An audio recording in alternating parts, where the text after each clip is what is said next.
مبصرة لتبتغوا فضلا من ربكم ولتعلموا عدد السنين والحساب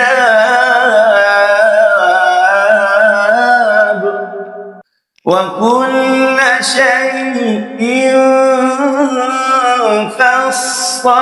فصلناه